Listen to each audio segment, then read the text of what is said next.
जय श्री हरि। आप सभी का स्वागत है। आज हम लोग श्रीमद् भगवद गीता के दूसरे अध्याय का महात्म्य और दूसरे अध्याय पाठ हिंदी में सुनेंगे। श्री भगवान कहते हैं, लक्ष्मी प्रथम अध्याय के महात्म्य का उत्तम उपाख्यान मैंने तुम्हें सुना दिया। अब अन्य अध्यायों के महात्म्य श्रवण करो। दक्षिण दिशा में वेदवेता ब्राह्मणों के पुरंदरपुर नामक नगर में श्रीमान देवशर्मा नामक एक विद्वान ब्राह्मण रहते थे। वे अतिथियों के पूजक, स्वाध्यायशील, वेदशास्त्रों के विशेषज्ञ, वहाँ का अनुष्ठान करने वाले और तपस्वियों के सदा ही प्रिय थे। उन्होंने उत्तम द्रव्यों के द्वारा अग्नि में हवन करके दीर्घकाल तक देवताओं को तृप्त किया, किंतु उन धर्मात्मा ब्राह्मण को कभी सदा रहने वाली शांति न मिली।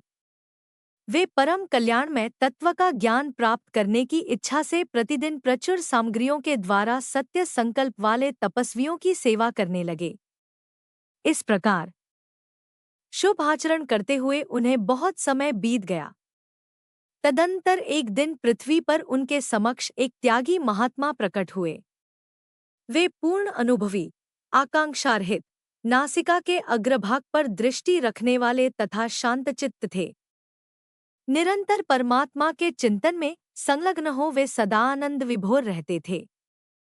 देवशर्मा ने उन नित्य संतुष्ट तपस्वी को शुद्ध भाव से प्रणाम किया और पूछा, महात्मन, मुझे शांतिमय स्थिति कैसे प्राप्त होगी?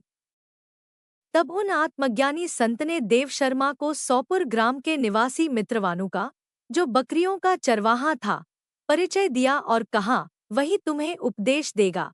यह सुनकर देवशर्मा ने महात्मा के चरणों की वंदना की और समृद्धिशाली सौपुर ग्राम में पहुंचकर उसके उत्तर भाग में एक विशाल वन देखा। उसी वन में नदी के किनारे एक शिला पर मित्रवान बैठा था। उसके नेत्र आनंदातिरेक से निश्चल हो रहे थे। वह अपलक दृष्टि से देख रहा था। वह स्थान आपस का स्वाभाविक वैर छोड़कर एकत्रित हुए परस्पर विरोधी जंतुओं से घिरा था। वहां उद्यान में मंद मंद वायु चल रही थी। मुके झुंड शांत भाव से बैठे थे और मित्रवान दया भरी हुई आनंदमयी मनोहारिणी दृष्टि से पृथ्वी पर मानो अमृत छिड़क रहा था। इस रूप में उसे देखकर देवशर्मा का मन प्रसन्न हो गया। वे उत्सुक होकर बड़ी विनय के साथ मित्रवान के पास गए। मित्रवान ने भी अपने मस्तक को किंचित नवाकर देवशर्मा का सत्कार किया। तदंतर विद्वान देवशर्मा अनन्य चित्त से मित्रवान के समीप गए और जब उसके ध्यान का समय समाप्त हो गया, उस समय उन्होंने अपने मन की बात पूछी, महाभाग, मैं आत्मा का ज्ञान प्राप्त करना चाहता हूँ। मेरे इस मनोरथ की पूर्ति के लिए मुझे किसी ऐसे उपाय का उपदेश कीजिए जिसके द्वारा सिद्धि प्राप्त हो चुकी हो। देवशर्मा की बात सुनकर मित्रवान ने एक क्षण तक कुछ विचार किया। उसके बाद इस प्रकार कहा, विद्वन, एक समय की बात है, मैं वन के भीतर बकरियों की रक्षा कर रहा था।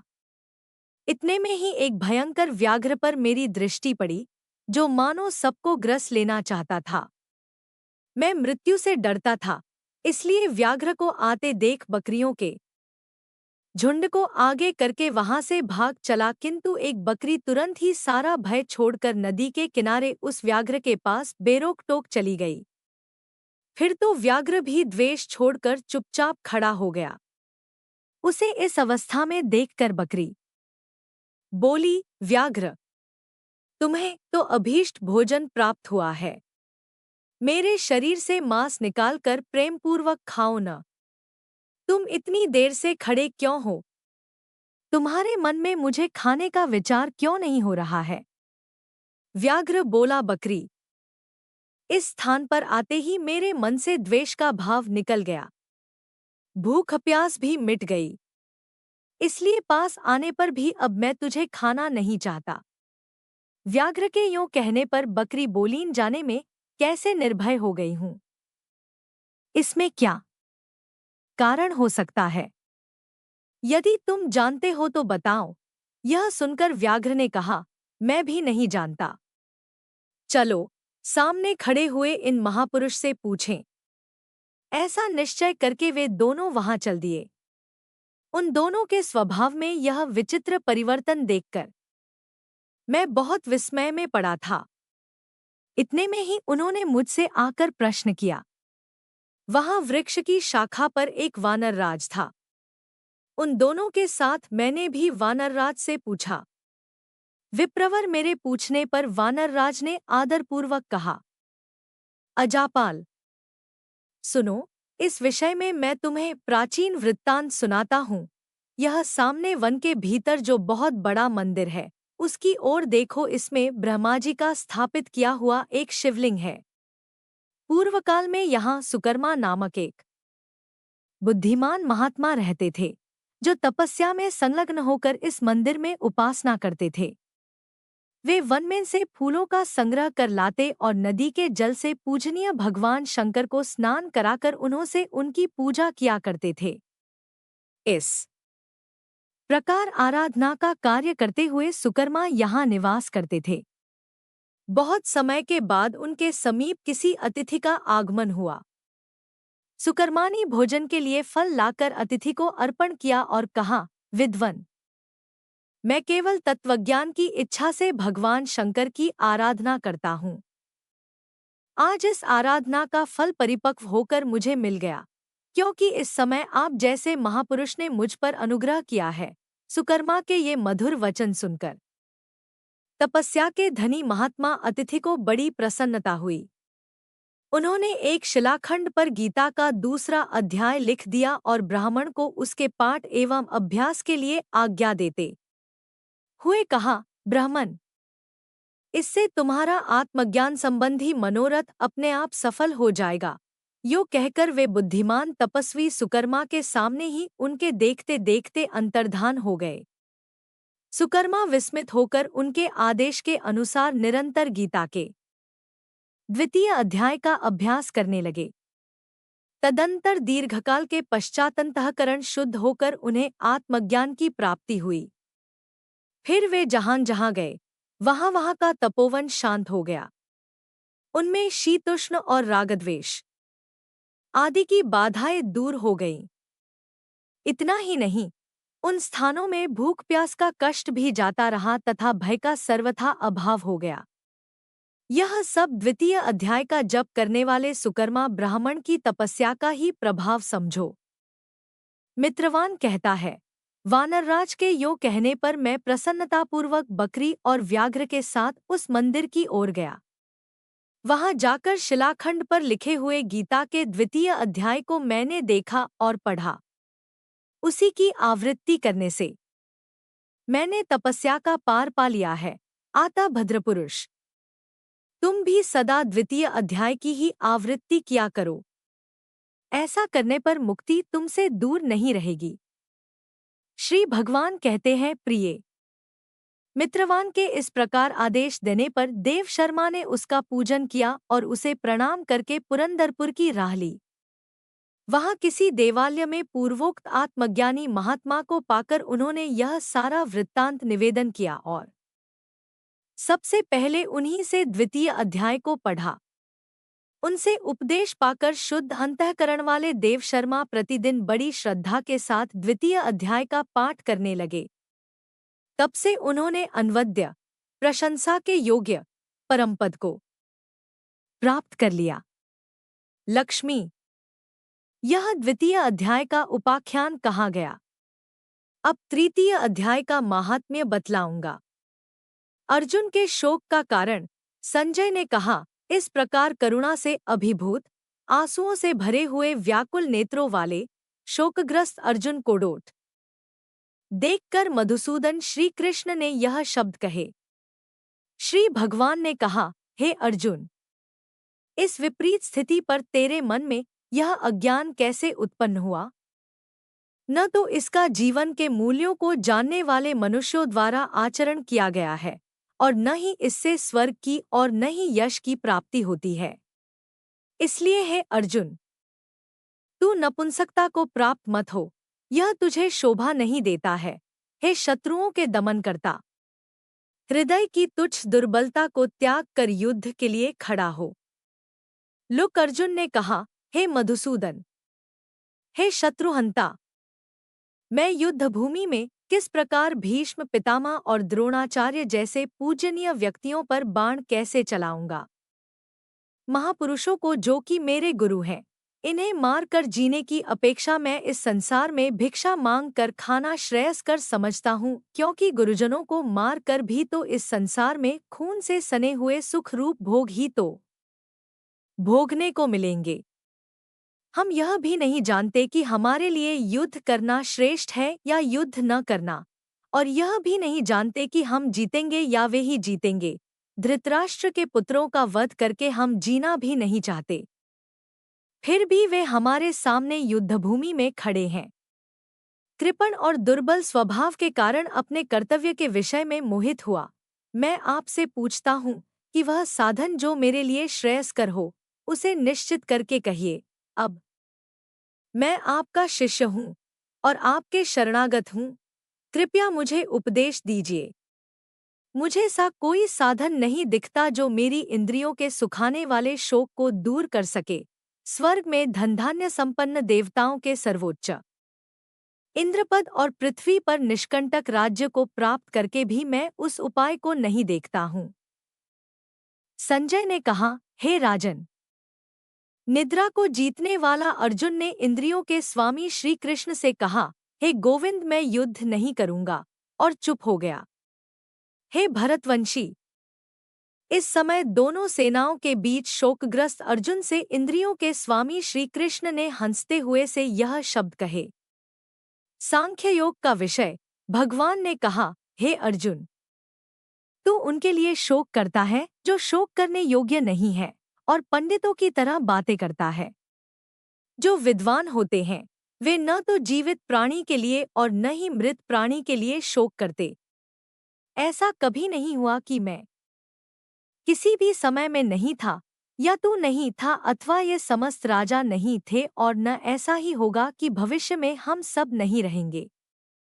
जिस प्रकार जीवात्मा इस शरीर में बाल अवस्था से युवा अवस्था और वृद्ध अवस्था को डोट निरंतर अग्रसर होता रहता है, उसी प्रकार जीवात्मा इस शरीर की मृत्यु होने पर दूसरे शरीर में चला जाता है। से परिवर्तन से धीर मनुष्य मोह को प्राप्त नहीं होते हैं।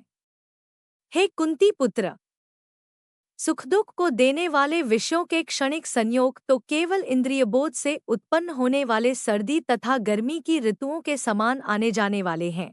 इसलिए हे भरतवंशी, तू अविचल भाव से उनको सहन करने का प्रयत्न कर। हे पुरुष श्रेष्ठ, जो मनुष्य दुख तथा सुख में कभी विचलित नहीं होता है, दोनों परिस्थितियों में संभाव रखता है, सा धीर पुरुष निश्चित रूप से मुक्ति के योग्य होता है। तत्वदर्शियों के द्वारा निष्कर्ष निकाल कर देखा गया है कि असत वस्तु शरीर का कोई अस्तित्व नहीं होता है और सत वस्तु आत्मा में कोई परिवर्तन नहीं होता है, सभी शरीरों में व्याप्त है। उस आत्मा को ही तू अविनाशी समझ, इसको नष्ट करने में कोई भी समर्थ नहीं है। इस अविनाशी अमाप नित्य स्वरूप आत्मा के ये सब शरीर नष्ट होने वाले हैं।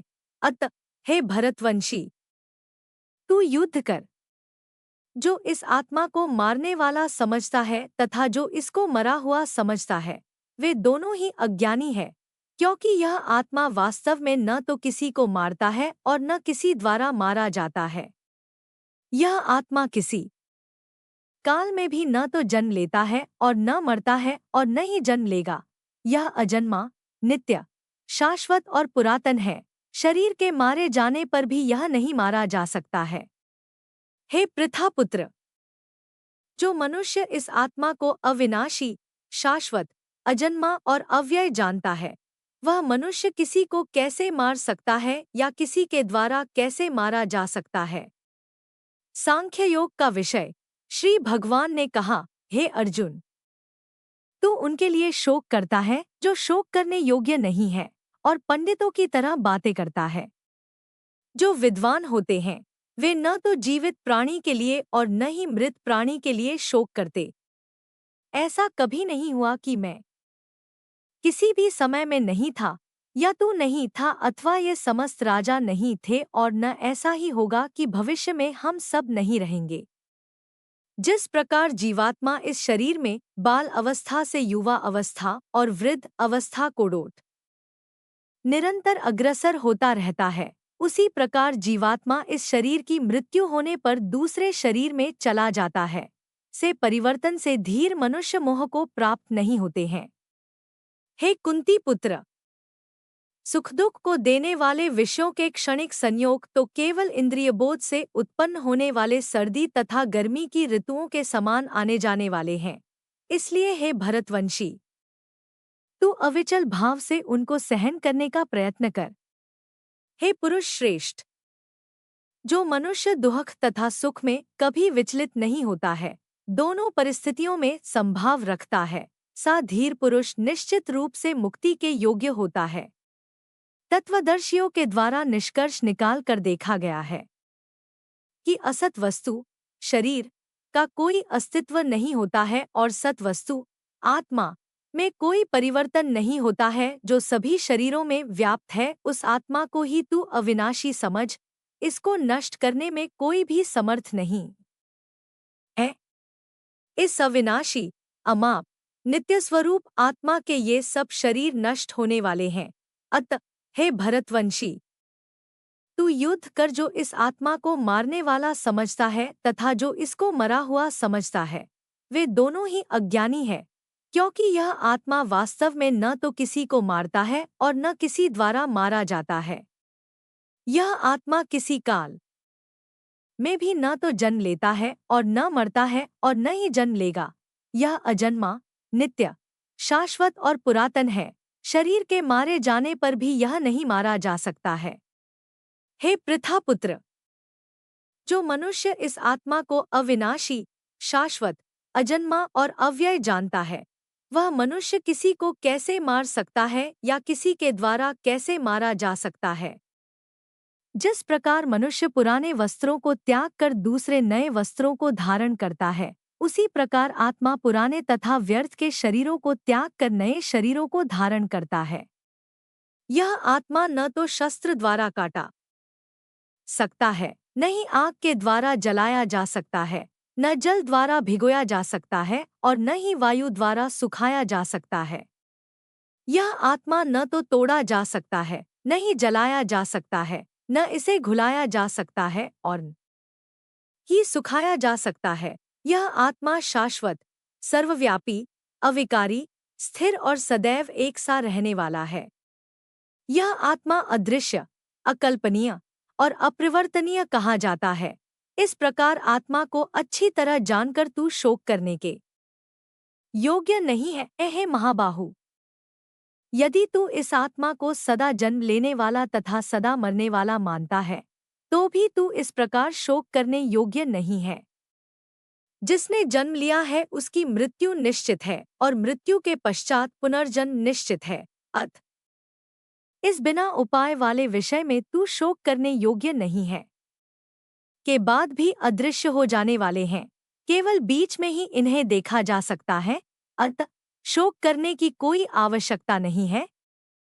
कोई इस आत्मा को आश्चर्य की तरह देखता है, कोई इसका आश्चर्य की तरह वर्णन करता है तथा कोई इसे आश्चर्य की तरह सुनता है और कोई कोई तो इसके विषय में सुनकर भी कुछ नहीं समझ पाता है। हे भरतवंशी, इस आत्मा का शरीर में कभी वध नहीं किया जा सकता है। अतः तुझे किसी भी प्राणी के लिए शोक करने की आवश्यकता नहीं है। धर्म के अनुसार युद्ध का निरूपण। हे अर्जुन, क्षत्रिय होने के कारण अपने धर्म का विचार करके भी तू संकोच करने योग्य नहीं है, क्योंकि क्षत्रिय के लिए धर्म के लिए युद्ध करने के अलावा अन्य कोई श्रेष्ठ कार्य नहीं है। हे पार्थ, वे क्षत्रिय भाग्यवान हैं जिन्हें इस युद्ध के अवसर अपने आप प्राप्त होते हैं, जिससे उनके लिए स्वर्ग के द्वार खुल जाते हैं। किंतु यदि तू इस धर्म के लिए युद्ध नहीं करेगा तो अपनी कीर्ति को खोकर कर्तव्य कर्म की उपेक्षा करने पर पाप को प्राप्त होगा। लोग सदैव तेरी बहुत समय तक रहने वाली अपकीर्ति का भी वर्णन करेंगे और सम्मानित मनुष्य के लिए अपकीर्ति मृत्यु से भी बढ़कर है। जिन जिन योद्धाओं की दृष्टि में तू पहले सम्मानित हुआ है, वे महारथी लोग तुझे डर के कारण युद्धभूमि से हटा हुआ समझकर तुच्छ मानेंगे। कहेंगे, तेरे लिए इससे अधिक दो खदाई और क्या हो सकता है।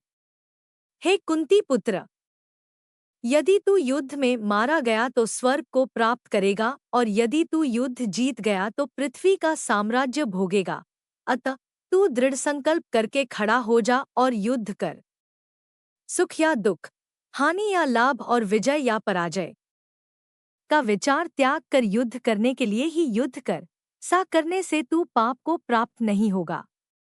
कर्मयोग का विषय, हे पृथापुत्र, यह बुद्धि तेरे लिए ज्ञान योग, सांख्य योग के विषय में कही गई, और अब तू इसको निष्काम कर्मयोग के विषय में सुन। जिससे तू इस बुद्धि से कर्म करेगा तो तू कर्मों के बंधन से अपने को मुक्त कर सकेगा। इस प्रकार कर्म करने से न तो कोई हानि होती है और न ही फलरूप दोष लगता है, अपितु इस निष्काम कर्मयोग की थोड़ी सी भी प्रगति जन्म मृत्यु के महान भय से रक्षा करती है। हे कुरुनंदन, इस निष्काम कर्मयोग में दृढ़ प्रतिज्ञ बुद्धि एक ही होती है, किंतु जो दृढ़ प्रतिज्ञ नहीं है उनकी बुद्धि अनंत शाखाओं में विभक्त रहती है। हे पृथापुत्र, अल्पज्ञानी मनुष्य वेदों के उन अलंकारिक शब्दों के प्रति अत्यधिक आसक्त रहते हैं जो स्वर्ग की प्राप्ति, उत्तम जन्म तथा श्वर्य आदि की प्राप्ति के लिए अनेक सकाम कर्मफल की विविध क्रियाओं का वर्णन करते हैं। इंद्रिय तृप्ति और श्वर्यमय जीवन की कामना के कारण वे कहते हैं कि इससे बढ़कर और कुछ नहीं है। जो मनुष्य इंद्रियों के भोग तथा भौतिक श्वर्य के प्रति आसक्त होने से सी वस्तुओं से मोहग्रस्त हो जाते हैं, उन मनुष्यों में भगवान के प्रति दृढ़ संकल्पित बुद्धि नहीं होती है। हे अर्जुन, वेदों में मुख्य रूप से प्रकृति के तीनों गुणों का वर्णन हुआ है, इसलिए तू इन तीनों गुणों से ऊपर उठ, हर्ष शोक आदि द्वंद्वों से रहित तथा सुरक्षा की सारी चिंताओं से मुक्त आत्मप्रायण बन।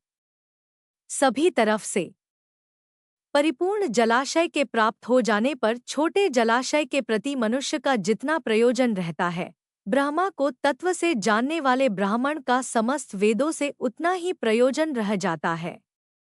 तेरा कर्म करने में ही अधिकार है, उसके फलों में अधिकार नहीं है। इसलिए तू न तो अपने आप को कर्मों के फलों का कारण समझ और कर्म न करने में तेरी आसक्ति भी न हो। हे धनंजय, तू सफलता तथा विफलता में आसक्ति को त्याग कर संभाव में स्थित हुआ अपना कर्तव्य समझकर कर्म कर। सी समता ही समत्व बुद्धियोग कहलाती है।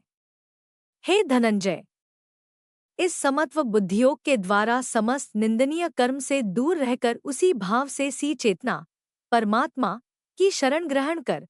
सकाम कर्म के फलों को चाहने वाले मनुष्य अत्यंत कंजूस होते हैं। समत्व बुद्धियोग के द्वारा मनुष्य इसी जीवन में अपने आप को पुण्य और पाप कर्मों से मुक्त कर लेता है। अतः तू इसी योग में लग जा, क्योंकि इसी योग के द्वारा ही सभी कार्य कुशलतापूर्वक पूर्ण होते हैं। इस समत्व बुद्धियोग से ऋषि मुनि तथा भक्त सकाम कर्मों से उत्पन्न होने वाले फलों को त्याग कर जन्म मृत्यु के बंधन से मुक्त होकर परमपद को प्राप्त हो जाते हैं। जिस समय में तेरी बुद्धि मोहरूपी दलदल को भलीभांति पार कर जाएगी, उस समय तू सुने हुए और सुनने योग्य सभी भोगों से विरक्ति को प्राप्त हो जाएगा। वैदिक ज्ञान के वचनों को सुनने से विचलित हुई तेरी बुद्धि जब एकनिष्ठ और स्थिर हो जाएगी, तब तू आत्मसाक्षात्कार करके उस दिव्य चेतना रूप परमात्मा को प्राप्त हो जाएगा। स्थिर प्रज्ञ पुरुष के लक्षण का क्या लक्षण है? वह स्थिर बुद्धि मनुष्य कैसे बोलता है, किस तरह बैठता है और किस प्रकार चलता है? श्री भगवान ने कहा, हे पार्थ, जब मनुष्य मनोरथ से उत्पन्न होने वाली इंद्रिय तृप्ति की सभी प्रकार की कामनाओं परित्याग कर देता है, जब विशुद्ध हुआ उसका मन आत्मा में ही संतोष प्राप्त करता है, तब वह मनुष्य विशुद्ध चेतना में स्थित प्रज्ञ कहाँ जाता है। दुखों की प्राप्ति होने पर जिसका मन विचलित नहीं होता है, सुखों की प्राप्ति की इच्छा नहीं रखता है, जो आसक्ति, भय तथा क्रोध से मुक्त है, ऐसा स्थिर मन वाला मुनि कहा जाता है।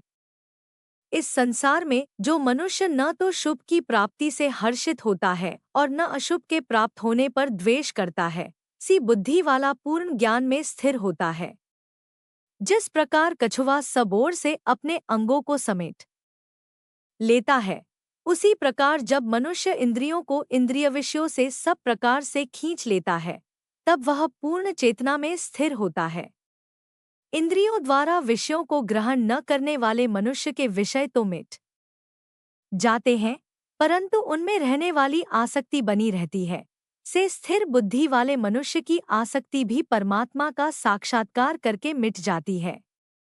हे अर्जुन, इंद्रियां इतनी प्रबल तथा वेगवान हैं कि जो मनुष्य इंद्रियों को वश में करने का प्रयत्न करता है, उस विवेकी मनुष्य के मन को भी बलपूर्वक हर लेती हैं, मुझ में स्थिर कर देता है। वही मनुष्य स्थिर बुद्धि वाला कहलाता है।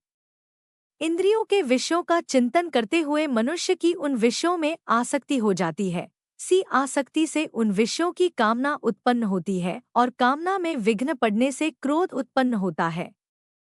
क्रोध से अत्यंत पूर्ण मोह उत्पन्न होता है। मोह से स्मरण शक्ति में भ्रम उत्पन्न होता है। स्मरण शक्ति में भ्रम हो जाने से बुद्धि नष्ट हो जाती है और बुद्धि के नष्ट होने से मनुष्य का अधोपतन हो जाता है। किंतु सभी रागद्वेष से मुक्त रहने वाला मनुष्य अपनी इंद्रियों के संयम द्वारा मन को वश करके भगवान की पूर्ण कृपा प्राप्त कर सकता है। इस प्रकार भगवान की कृपा प्राप्त होने से संपूर्ण दुखों का अंत हो जाता है। तब उस प्रसन्नचित्त मन वाले मनुष्य की बुद्धि शीघ्र ही एक परमात्मा में पूर्ण रूप से स्थिर हो जाती है। जिस मनुष्य की इंद्रियां वश में नहीं होती है, उस मनुष्य की न तो बुद्धि स्थिर होती है, न मन स्थिर होता है और न ही शांति प्राप्त होती है। उस शांतिरहित मनुष्य को सुख किस प्रकार संभव है? जिस प्रकार पानी पर तैरने वाली नाव को वायु हर लेती है, उसी प्रकार विचरण करती हुई इंद्रियों में से किसी एक इंद्रिय पर मन निरंतर लगा रहता है। वह एक इंद्रिय ही उस मनुष्य की बुद्धि को हर लेती है। हे महाबाहु, जिसकी इंद्रियां अपने अपने विषयों से सभी प्रकार से विरक्त होकर उसके वश में रहती हैं, उसी मनुष्य की बुद्धि स्थिर रहती है। सभी प्राणियों के लिए रात्रि के समान है। वह बुद्धियोग में स्थित मनुष्य के लिए जागने का समय होता है और जो समस्त प्राणियों के लिए जागने का समय होता है, वह स्थिर प्रज्ञ मुनि के लिए वह रात्रि के समान होता है। जिस प्रकार अनेकों नदियां सभी ओर से परिपूर्ण दृढ़ प्रतिष्ठा वाले समुद्र में समुद्र को विचलित किए बिना ही समा जाती हैं, उसी प्रकार सभी इच्छाएं स्थित प्रज्ञ मनुष्य में बिना विकार उत्पन्न किए ही समा जाती हैं। वही मनुष्य परम शांति को प्राप्त होता है, न कि इंद्रिय सुख चाहने वाला। जो मनुष्य समस्त भौतिक कामनाओं का परित्याग कर इच्छारहित, ममतारहित और अहंकार